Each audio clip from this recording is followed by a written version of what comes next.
My name is John Dingle, Principal of Dingle Business Development, a business development advisory located in Baltimore City.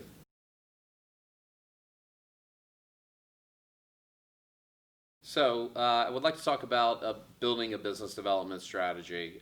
Most companies and small business owners think of a marketing strategy. As a business owner, you really need to consider building a business development strategy. The reason why is people do business with people they like and they trust. I don't think you can have one without the other. Marketing strategy is great. You need to put your brand and your services out there to your target audience. At the same time, building relationships with those prospects is critical to any business's growth and success. When I look at a business development strategy, I just don't think of prospects. I also think of channel partners because those folks are just as important for you to build your business as getting to your prospect. Also, one thing I consider when building a business development strategy too is just the methodology. And overall, when I think of business development strategy, I think of a pay-forward mentality. There's a great book I just read, referred to me by a friend, called The Go-Giver by Bob Burg. I would recommend you pick it up. It's really good. But it talks about having that kind of pay-forward, giving to get mentality. And so anything that comes around a business development strategy, I think it's really important to have that kind of mentality. In developing the plan for a strategic plan, just like anything, there has to be a process to it. And I have basically 5-step process or things that you need to think of. One is just a vision. And the first thing, what does that look like? Are you launching a new product, or are you going to a new market and maybe it's only a 6-month kind of project or strategy around that? So what does that look like 6 months from now? Or where are you? How much have you learned? How many new clients do you have? Or it could be just a bigger, broader business development strategy. So maybe it's a year out, but what does it look like a year from now when you have that strategy in place and you've met all your goals? So think of your vision of what that should be. Secondly is think of specific goals. Is it a revenue generating? Is it percentage growth in your business? Do you want to generate X amount of money? Do you want to meet so many CEOs? You should have very specific goals to what your strategy should be. Third thing would be specific tactics in order to reach your goals. So when it comes to business development, there's a slew of different things that you can do to get in front of your prospects. A lot of folks only do a couple of things, but there's a lot of other things that you can do to get in front of your prospects, and we'll talk about that in a second. The fourth thing are KPIs, or key performance indicators, and those basically measure, it's a measurable value that shows how you're reaching your goals and how you're holding them accountable. The fifth and final thing is accountability. I don't think you can have any strategic plan without having an accountability measure. So in a lot of cases, it's your CRM. It could be maybe a spreadsheet. You should question, who's holding you accountable to all this activity. Is it your board of advisors? Is it your partner? Whoever it is, they should be helping you hold yourself accountable to the plans. The 5 things: vision, specific goals, specific tactics, your KPIs, and accountability.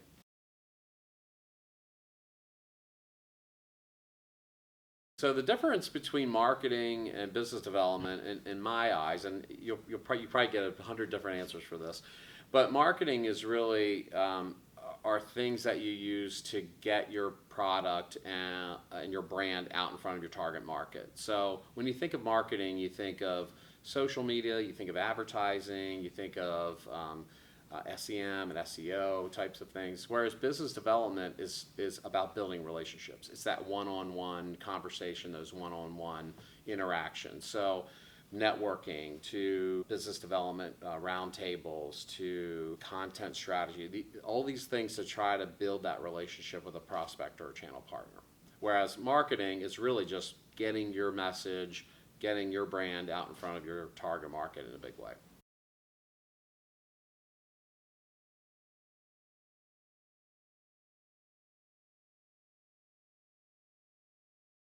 The first tactic, and like I said, there's several tactics out there. The two I think most popular are networking and referrals. So to talk about networking for a second, everybody networks. Whether they're going to a big gala or they're going golfing or they're going to a chamber event, it's a really popular way to obviously develop business and probably one of the most popular ways and can be one of the most effective. At the same time, I think too many people have a very shotgun approach to networking. and they just pick something and go out to it and hope for the best. I think it's a lot better to try to take a more strategic approach to your events. So I look at three things. One is planning ahead, second is making the most of your time, and the third is follow-up. When planning ahead, when I look at going to an event, I think about, what are my goals there? And I also want to target an event that's most likely to have my prospects. So if I'm prospecting for nonprofits, I might want to go to a Maryland nonprofits event because I know there's going to be probably executive directors from nonprofits there. So being very specific about targeting the right events and then prepping for them and setting goals for yourself. Is your goal to meet CEOs? Is your goal to meet CFOs? Do you just want to meet 5 salespeople? Whatever that is, have it in your head to plan ahead and set goals for yourself so that at the end of the night you feel really good. You've met your goals. You've met those 3, 4, 5 people, and you can feel good about it. Also, in planning is stay on top of local news.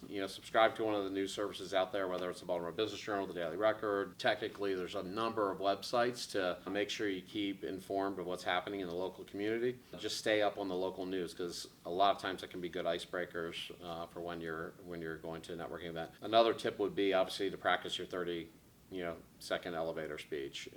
Your whole goal there is not to sell anything. It's just to meet people, start to build a relationship, and that's it. Don't put too much pressure on yourself that you have to sell something that night. It's not about that at all. It's just about meeting people. And so keep it casual, keep it fun. During the event, just some quick tips. I always like to peruse the name badges. If my goal is to meet with 3 CEOs, I usually go in there and I look at the name badges right when I get in there, and I can identify, pretty quickly, like, I need to meet that person, I need to meet that person.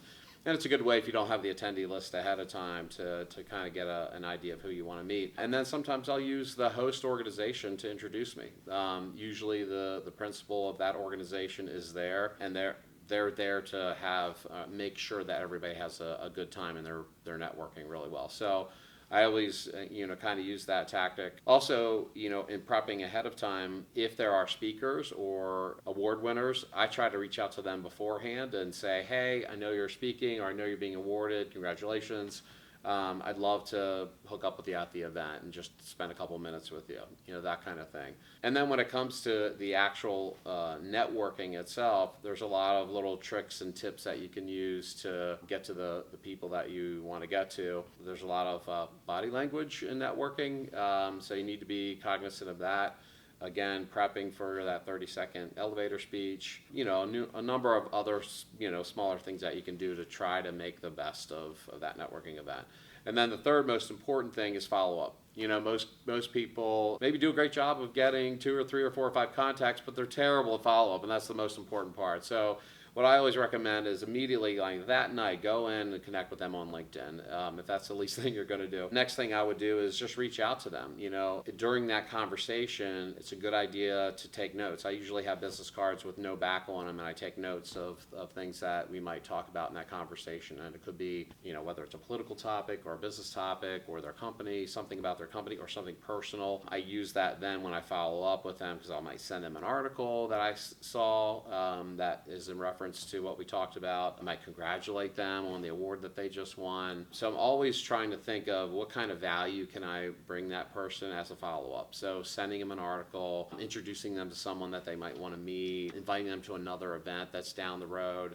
So, again, just try to keep in your head, once you've met that person at the event, the follow-up is hugely important, and try to stand out from just everybody else. And again, just think of bringing value to them.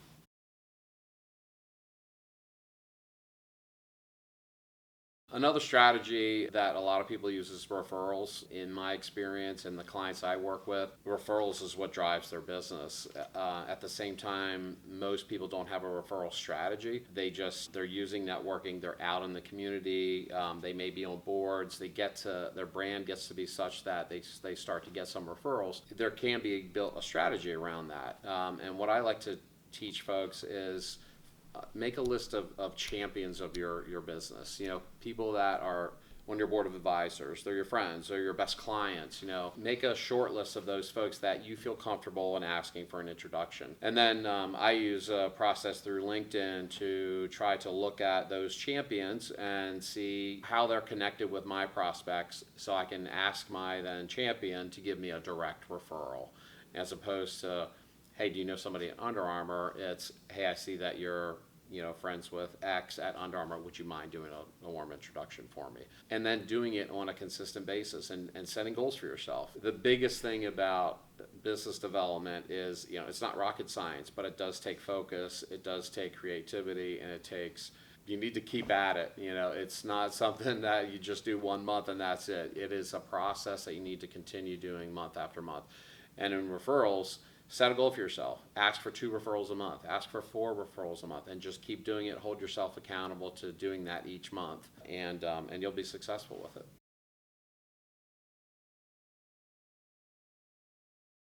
Another strategy is centered around content. So what content are you producing that will help you build relationships with prospects and channel partners? And what I mean by content is anything from email blasts to social media posts to articles you write to doing video, whatever it is. How can you get that content into the hands and to the eyes and ears of your clients so that you can help build bigger and better relationships? Again, just as I mentioned before, it's consistency. If you choose social media as a way to push content to your prospects, then do it on a consistent basis, and do it, set goals for yourself. If you want to do 2 LinkedIn posts a month, stick to it, make sure you're at it. And again, going back to value, make sure you're bringing value in your content. You're not just reposting somebody else's article. It's important to get good content. Content is still king out there. If you're doing good original content and it's interesting, you're going to get more likes, you're going to get more referrals, and you're going to get people more interested in your products and services.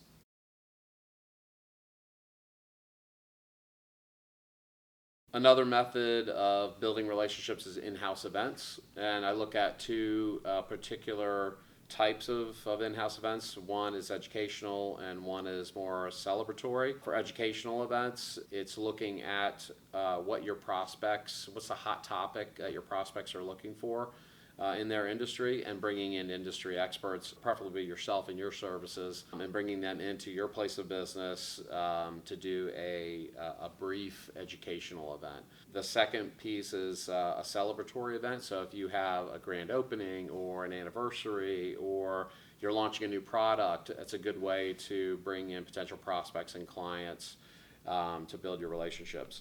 But when it comes to in-house events, what I believe works best is keeping them very small, keeping them very high level. Again, giving that person a lot of value. If you're going to do an education event, get the best speakers that you can get. And don't just make it about your company. It's not about a sales pitch. It is about delivering good content. So if you're the one delivering the content, don't make it about you. Don't make it about your company. Make it about the content. Make it about what your prospect is wanting to hear. They're going to automatically know and assume that you're the expert around that. So I think that's a given. You don't need to push and sell it. Again, it is about offering value and giving good content to your prospects. When it comes to kind of celebratory events, the value there and the content there is keeping it high level. Other CEOs and business owners want to network with their peers, and they don't get to do that very often in small groups like that. So I try to keep in-house events to under 50 people, and preferably in that kind of 20 to 30 range, but make it really high level. Make it valuable for them to come out to. So even if it's for a celebration or a grand opening or an anniversary, you want them to walk out of there saying, wow, I just met with 15 or 20 of my peers that I haven't seen in a long time or I've never met before. They're going to walk out of there with a lot of value, and they're going to remember you for that.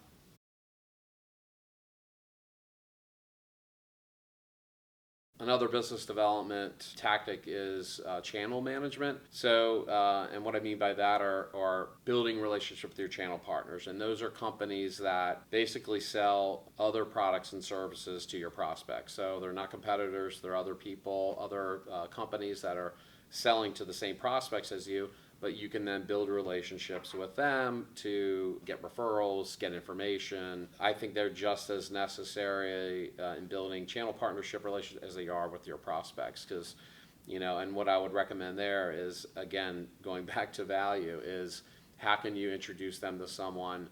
Are there articles that they might be interested that you can share? Can you invite them to events? And again, going back to being repetitive with it, set a goal for yourself of meeting 2 channel partners a month, 2 new ones. And some of those you'll learn over the course of a few months what channel partners are really engaged with you and which ones are not. Spend more time with them. Set an appointment with them every other month just to catch up, share leads, share information. Maybe that turns into a referral group ultimately, but I think nurturing your channel partnerships is a huge way to develop business and get better referrals.